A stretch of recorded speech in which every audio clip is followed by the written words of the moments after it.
A cinematic, slow-motion close-up of the exhaust pipe, followed by the bike cruising smoothly down a golden-hour highway. Audio, the distinct, steady thump-thump-thump of the idling engine, fading into the voiceover. The lie we told ourselves. For decades, buying a Royal Enfield Classic meant signing a peace treaty with vibrations. We told ourselves it was character.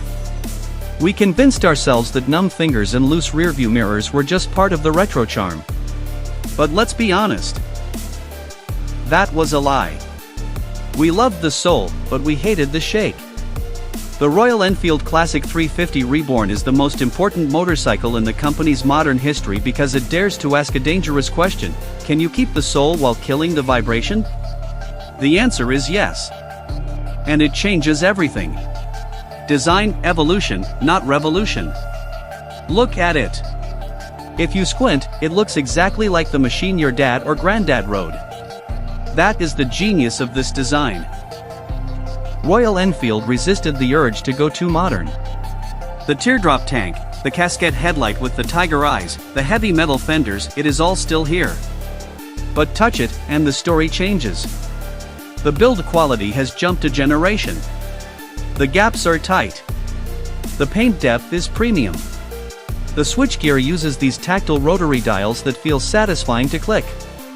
It doesn't feel like a vintage bike held together by hope anymore, it feels like a precision machine disguised as a relic. It commands respect on the road, not just because of its size, but because of its finish. The J-Series engine, the sweet spot.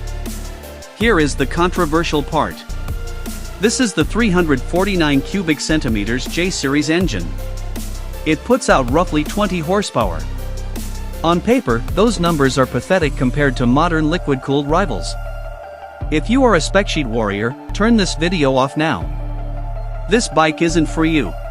But numbers don't measure torque delivery. The magic happens between 0 and 90 kilometers per hour.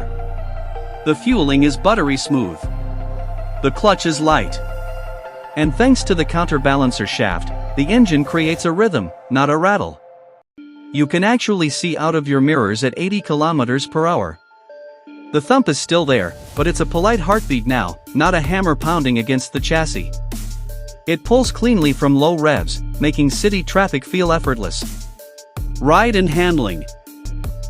The heavyweight dancer. This bike is heavy. At 195 kilograms, you feel the mass when you are pushing it out of a parking spot. But the moment the wheels turn, that weight vanishes. The new twin down-tube spine frame is the unsung hero of this update. On the old Classic, taking a corner felt like steering a boat. On this one, it feels planted. It holds a line with confidence.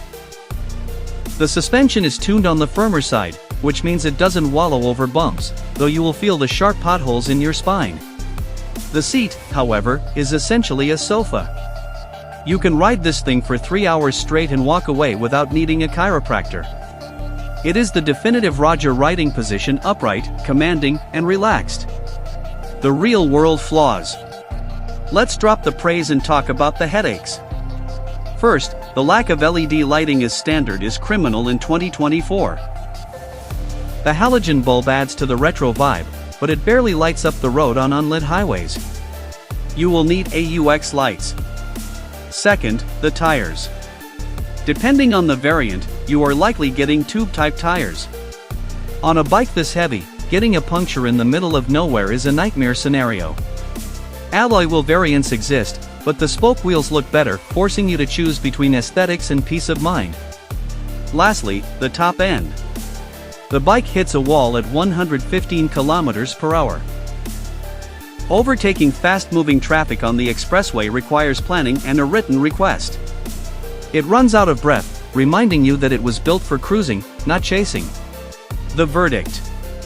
The Royal Enfield Classic 350 is no longer a motorcycle you buy solely for nostalgia. It is now a genuinely good motorcycle that happens to look vintage. It bridges the gap between the old-school thump enthusiasts and the new generation that demands reliability and refinement. It is slow? Yes. Is it heavy? Absolutely. But it offers a riding experience that high-revving plastic sports bikes simply cannot replicate. It slows the world down. It makes the commute feel like an occasion. If you want speed, buy a KTM. But if you want a motorcycle that feels like a therapy session on two wheels, the king is still on the throne. Scene end.